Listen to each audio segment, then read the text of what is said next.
छपरा जिला भोजपुरी पर लोग के बहुत बहुत स्वागत बा। भोजपुरी के ताजा तरीन खबर से अपडेट रहे खातिर आज ही सब्सक्राइब करी छपरा जिला भोजपुरी चैनल। जी हाँ, आज के जौन खबर बा भोजपुरी के चर्चित खबर लेके बनी। जी हाँ, रउआ लोग आजकल बिहार में एगो गाना बहुत सुन रहा बनी लोग। जी हाँ, वो गाना के नाम हटे चुए चुए। जी हाँ, सारा जगह ई गाना धूम मचौले बा, लेकिन ये गाना के साथे बहुत नाइंसाफी होताटे। ई नाइंसाफी भइल बाटे आकि ई जौन गाना बाटे एकरा के कम से कम बिहार, यूपी, झारखंड मिला के कम से कम 50 गो सिंगर लोग एकरा के गा देले बाटे। जी हाँ, ओरिजिनल गाना केकर ह अभी तक ले स्पष्ट नहीं हो पाइल।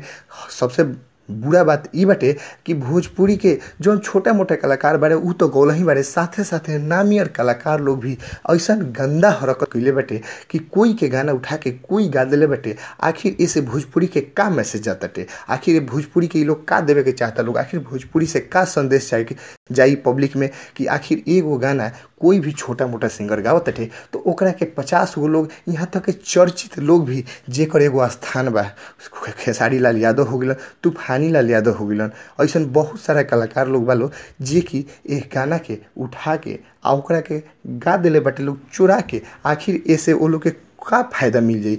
कोई भी एगो छोटा सिंगर के बढ़े खातिर ई लोग सीधे सीधे वो लोग के पाँव पर कुल्हाड़ी मारता लोग, बढ़िया स्थान पाके ई लोग इतना छोटा हरकत कैले बा लोग। यही भोजपुरी खातिर बहुत ही शर्मनाक स्थिति बा। कम से कम ई गाना जौन गाना आइल बाटे चोय चोय, ओकरा के कम से कम इतना लोग गा देले बाटे कि अभी भी पब्लिक में सस्पेंस बनल बा कि आखिर गाना हो तक एकर हटे, आखिर ओरिजिनल गाय के एकर बात तक के बाटे।